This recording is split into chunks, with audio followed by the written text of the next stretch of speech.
Sir ये बताइएगा, ये जो मिनी बजट हुकूमत लाई है, ये अभी हम इसी पे बात कर रहे हैं कि कितनी विंडो या कितना स्पेस था कि इस किस्म की कोई अमेंडमेंट या बिल या बजट ना लाया जाता हुकूमत के पास, और क्या कोई और ऑप्शन हो सकता था, कोई और बेहतर तरीका हो सकता था थोड़ा सा इन चीजों को मैनेज करने के लिए? देखिए, पहली बात तो मैं इस बात से डिसएग्री करता हूं कि मिनी बजट है। मिनी बजट वो होता है जब गवर्नमेंट अपने आमदन और अखराजात के तख्मीने को रिवाइज करती है।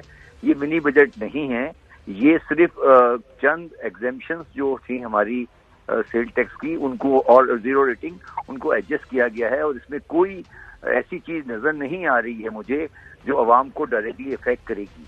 अच्छा। और मुझे इसमें कोई भी ऐसी चीज बड़ी बुनियादी चीज नजर नहीं आई है जिसमें किसी अवाम को कोई ऐसी चीज अशिया पर सेल टैक्स लगाया गया हो या कम किया गया हो या बढ़ाया गया हो जो डायरेक्टली इफेक्ट कर रही है। और शौकत साहब जो बात कर रहे हैं कि मैक्सिमम 1 से 2 बिलियन रुपीस का फर्क है, ये सिर्फ इसलिए लाया गया है कि IMF का और वर्ल्ड बैंक का हमेशा से ये कहना है कि सेल टैक्स में एग्जेम्पशंस और जीरो रेटिंग जो होती है वो सेल टैक्स सिस्टम को खराब करती हैं, तो आप एग्जेम्पशन और जीरो रेटिंग को खत्म कर दें। तो वो उनको खत्म किया गया है। ये मिनी बजट नहीं है, बल्कि इसमें एक बात जो मैं बहुत गौर से देख रहा था, मैंने शौकत साहब से कहा था कि उसको ध्यान रखेगा और उन्होंने रखा उसका, कि दवाओं की कीमतों में कोई इजाफा नहीं हो। गवर्नमेंट ने दवाओं को जीरो रेटिंग को दे आई है, इसका मतलब है दवाओं की कीमतें अब कम होंगी, बढ़ेंगी नहीं, क्योंकि आपने उन पे इनपुट टैक्स जो था उसको वापस करने का तरीका दे दिया है। तो पहली बात तो आप लोग ये बार बार इसको मिनी बजट कह रहे हैं, ये गलत है। ये मिनी बजट नहीं है और ये कोई ऐसी चीज नहीं है, गवर्नमेंट ने कोई ऐसी चीज नहीं की है। अच्छा, अब दो तीन बातें हैं। एक तो ये कि ये जो 300 साढ़े 300 अरब की छूट खत्म हुई है, ये किधर पास ऑन होगा? थोड़ा सा हम नाज़रीन को आसान लफ्जों में समझाने की कोशिश करेंगे। बेसिकली ये उन आइटम्स पर है जो आवाम से, for example green field project की मशीनरी है, एक्सपोर्ट प्रोसेसिंग जोन की मशीनरी है।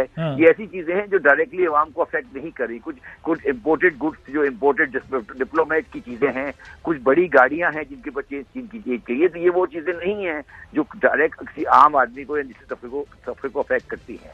ये सारी चीजों की लिस्ट अगर आप पढ़ेंगे तो आपको तमाम वो चीजें मिलेंगी जो हायर लग्जरी की आइटम्स हैं या वो आइटम्स हैं जो कि पैकेज फूड, जो पैकेज का फूड होता है, जो लोग पैकेज फूड खाते हैं, सब्जियां जो पैकेज फूड है उन पे है, ये सब चीजें वो है। ठीक। अच्छा, मैं एक और सवाल आपके सामने अगर रख दूं कि फिर ये जो अपोजिशन है या इतना शोर हंगामा इस पे क्यों हुआ? क्या गवर्नमेंट इसको जो है वो क्या सही तरीके से प्रेजेंट नहीं कर सकी इस मामले को, कि ऑपोजिशन में भी बात और मीडिया में भी बहुत ज्यादा बात हो रही है कि क्या गवर्नमेंट एक्सप्लेन नहीं कर सकी? और मुझे ये बताइएगा कि ये फिर जो छूट दी गई थी, ये देने का क्या मकसद था? ये मतलब पिछली रिजीम से कोई गलती हुई थी कि ये इंसेंटिव? बात सुने, अभी ये जो फाइनेंस बिल आया है ये हमारे पास आया है तकरीबन 3 बजे, ठीक है?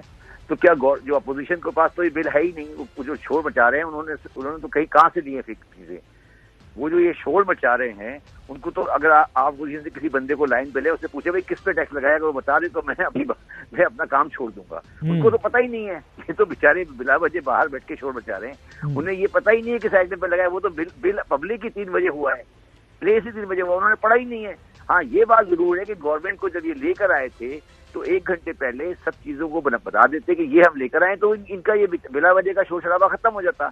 मैं आपको यकीन से कह सकता हूँ, 100% यकीन से, कि अपोजिशन के किसी आदमी को ये नहीं पता कि किन अशिया पर सेल टैक्स की एग्जेम्पशन खत्म की गई है। अहम तरीन खबरें अब एक क्लिक की दूरी पर। हर लम्हा बाखबर रहने के लिए सब्सक्राइब करें हमारा YouTube चैनल। अपने मोबाइल फोन से मुल्की और बैनुल-अक़वामी अहम खबरों तक रसाई के लिए डाउनलोड कीजिए मोबाइल ऐप। बामसूख ज़राए से मुसद्दिका खबरों, तज्ज़ियों और तबसरों से मुस्तफीद होने के लिए विजिट कीजिए पाकिस्तान की सबसे बड़ी न्यूज वेबसाइट।